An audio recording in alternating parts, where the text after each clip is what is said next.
Lo primero que me gustaría enfatizarles es que publicar es un proceso. No es una cuestión que uno la hace de un día para el otro, no es algo tajante, no es mágico, lleva tiempo, se necesita colaboración, hay un montón de trabajo previo. Cuando nosotros vemos un paper, creemos que no estamos acostumbrados a pensar en la cocina del paper, en cómo se hizo y todo el tiempo que llevó. Y a veces nos preguntan, bueno, pero ¿cuánto tiempo lleva a publicar?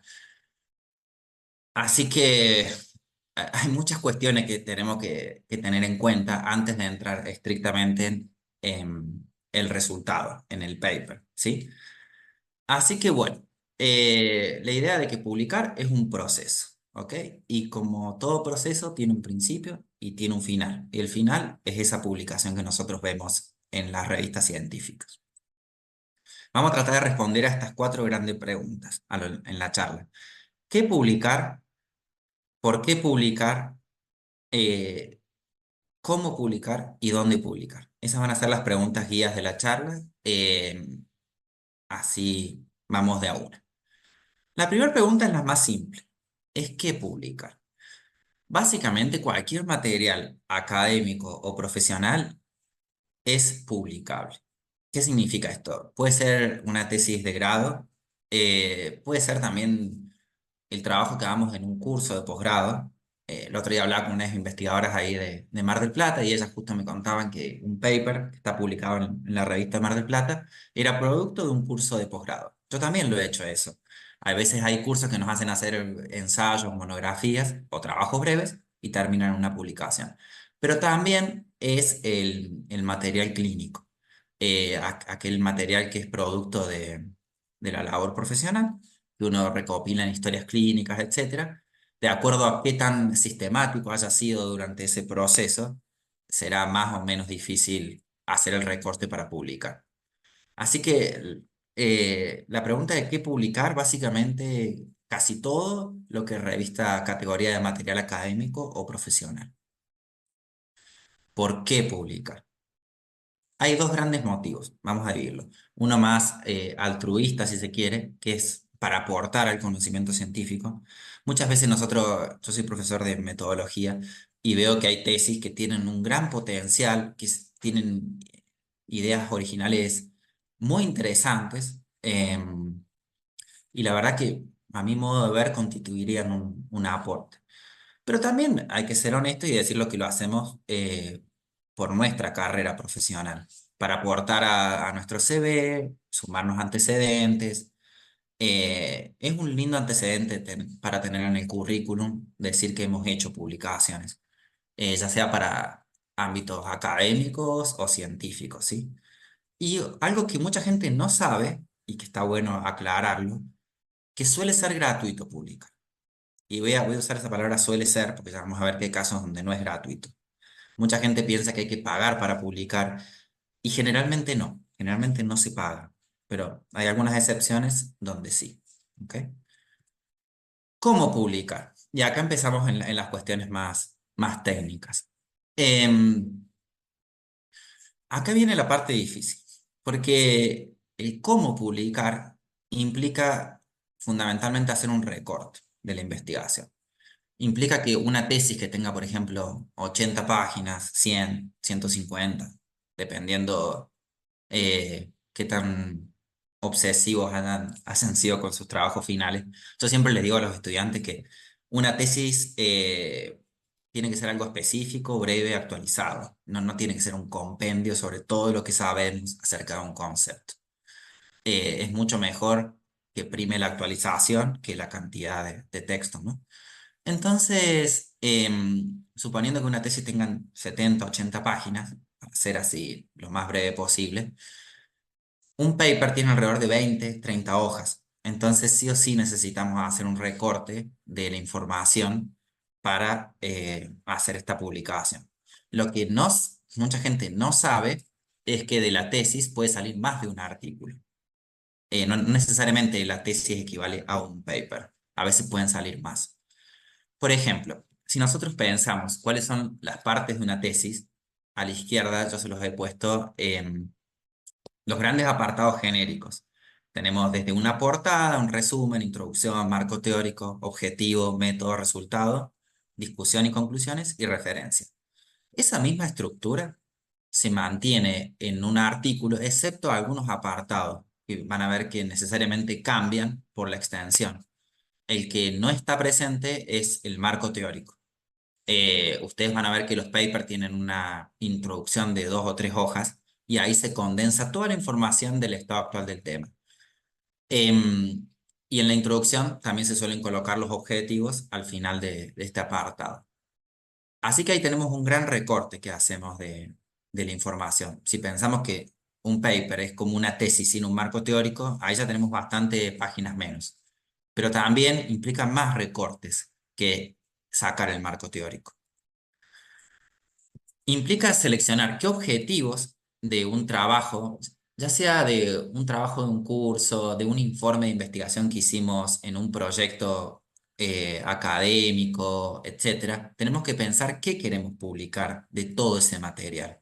Si es un objetivo, dos, tres, ¿cuántos queremos publicar?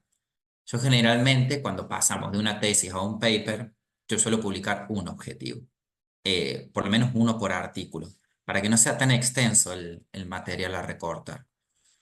Pero también otro recurso para no perder tanta información del marco teórico, lo que podemos hacer es un paper que sea una revisión narrativa.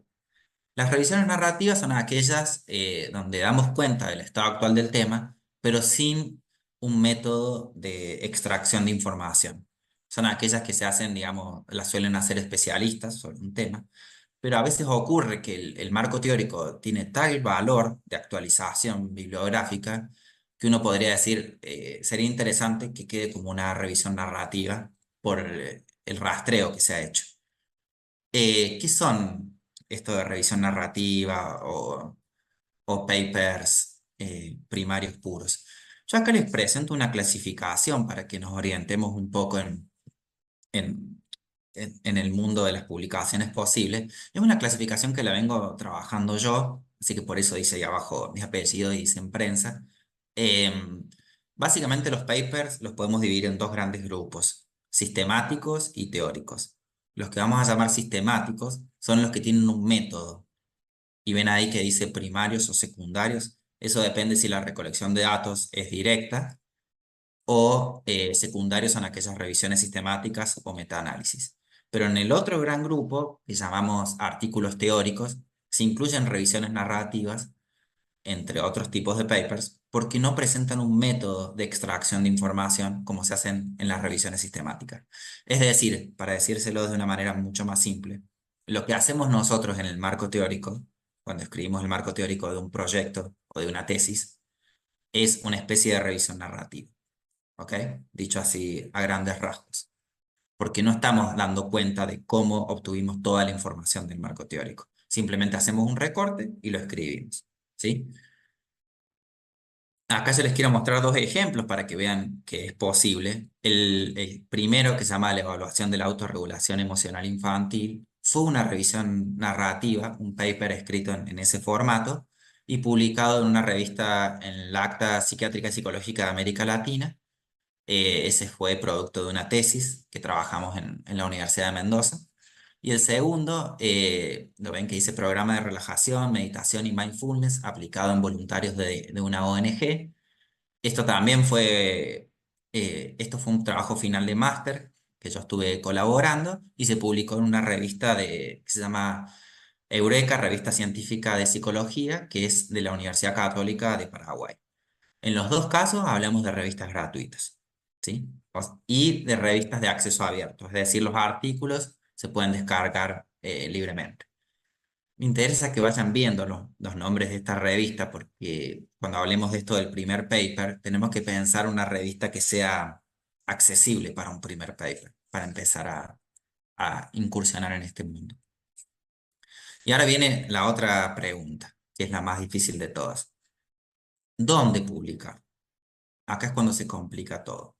Porque acá entramos en un mundo, ¿no? Hay muchísimas revistas dando vueltas ahí y muchas veces nosotros no sabemos, existe, ven la imagen a la izquierda que dice Publish Here, Esas se las llaman predatory journals, o sea, en lo que serían revistas depredadoras, se las llaman en la tradición anglosajona. ¿Por qué se las llama así? Porque son revistas que contactan directamente a los autores y les ofrecen publicar. Y les dicen, hemos leído su trabajo en el congreso tal, o hemos leído su trabajo en tal base de datos. A veces las tesis quedan indizadas a Google Académico por las bibliotecas de las universidades y de golpe les lleva un correo electrónico de una revista X, no hace falta decir nombres, donde lo invitan a publicar. Y uno dice, qué interesante que se están fijando en mí, se siente importante. La verdad es que no son importantes, solo es parte de un algoritmo que les escribe. Y la trampita de todo esto es que tarde o temprano van a tener que pagar para publicar ahí. Entonces, esas son las llamadas predatory journals. Y por otro lado, en la imagen de la derecha, hay un dicho muy común en la tradición de la investigación que se llama publish or perish. Y es algo bastante negativo ese dicho porque habla del estrés al que están sometidos las personas que se dedican a investigación, donde no es simplemente publicar o perecer, sino que empieza a complicarse, sobre todo, bueno, las personas que trabajan en Europa, en Norteamérica, porque son los profesores universitarios tienen que publicar en revistas de alto impacto. Ahora les voy a contar qué es esto del alto impacto para ascender en los puestos en la carrera docente. Entonces ven ahí que dice, no es simplemente publicar o perecer, sino que se empieza a volver una exigencia bastante fuerte de publicar en revistas reconocidas y prestigiosas, ¿sí? ¿Cómo se clasifican las revistas? A grandes rasgos, tenemos mediciones que son como objetivas, que es un concepto, es una métrica llamada el factor de impacto. ¿Qué es el factor de impacto? Tiene que ver con cuántas veces son citados los artículos de una revista científica en ciertas bases de datos. Una de los rankings más conocidos es el ranking CIMAGO, que es público, yo ahora les voy a mostrar una imagen, y lo que hace es dividir a las revistas en función de cuántas veces son citadas. Las divide en cuartiles, Q1, Q2, Q3, Q4. Las Q1 son el 25% de las revistas más citadas en un área. Ahora se los voy a mostrar para que vean cuáles son las de psicología. Y por otro lado, tenemos una clasificación que es temática, o sea, esto no depende de rankings objetivos, sino simplemente tenemos revistas genéricas, como las que les mostraba recién, Eureka o el Acta. Eureka sería una revista general, publica artículos de cualquier temática. Pero después tenemos otro tipo de revistas como el Acta Psiquiátrica y Psicológica de América Latina. Ustedes ven ese título, Acta Psiquiátrica y Psicológica de América Latina, y ya les da a pensar de que las publicaciones que van a recibir son de corte clínico, es decir, o psicológico o psiquiátrico, pero ya orientado hacia ese gran tema, ¿sí? Em, este es el famoso ranking CIMAGO, que es abierto. Ustedes si ponen CIMAGO Journal Ranking, los lleva a la página y ahí pueden ver las revistas. Si uno hace clic acá y pone psicología, les muestra cuáles son las revistas más citadas de psicología a nivel mundial. Ven acá que dice Q1, es porque son el 25% de las más citadas. Entonces, por ejemplo, el Annual Review of Psychology, la que vemos en segundo lugar, una revista con el factor de impacto más alto en la disciplina, y generalmente son de habla inglesa, las revistas de mayor impacto, ¿sí? También lo podemos desglosar en disciplinas y ven que dice Psychology, Clinical Psychology. Eso significa revistas de psicología clínica. Y ahí tenemos el Annual Review of Clinical Psychology como la revista más citada en el año 2023. Estos rankings se actualizan año a año, ¿sí?